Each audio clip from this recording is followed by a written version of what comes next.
TFT screens, like the one fitted to the Duke, have a reputation for condensation. So it's a good idea to think about adding some protection to keep the rain and water spray off the bike when it's ridden in the wet. I'm fitting a cover from Moto that will go on here. You could use a screen, but I'm not a big fan of them, to be honest. This one I like the design of. It has this shape here which mirrors the headlamp, so it will look good on the bike. It doesn't extend up any more than it needs to. It only covers the back of the screen. It's not sitting up here. So I'm fitting it, and the best part is it only takes a couple of minutes to fit. So let's get into it. The one downside I can see from fitting such as a cover, if you live in a hot country, is that you're going to be covering up these cooling fins that keep the TFT cool. Now, I don't live in a hot country, so it's not a problem for me. The screen is held on by these two screws, so we just need to remove them.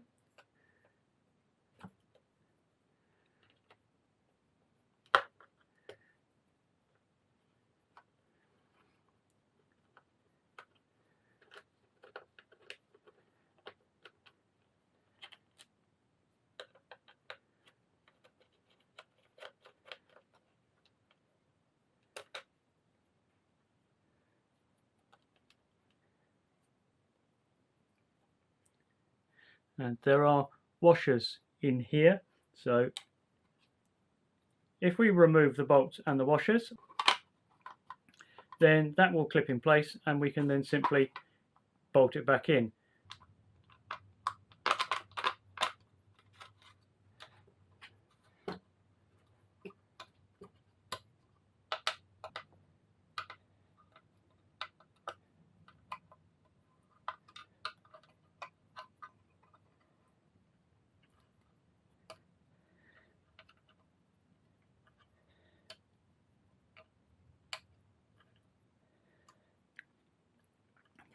Now, a useful tip when you're using an Allen key, and why I prefer sometimes to use an Allen key to any sort of socket or impact driver type, is that when that starts to bend, you've reached the torque that you need to hold it in. So don't overdo it, and that's it, it's installed. And that's all it takes to install a protective cover on your TFT.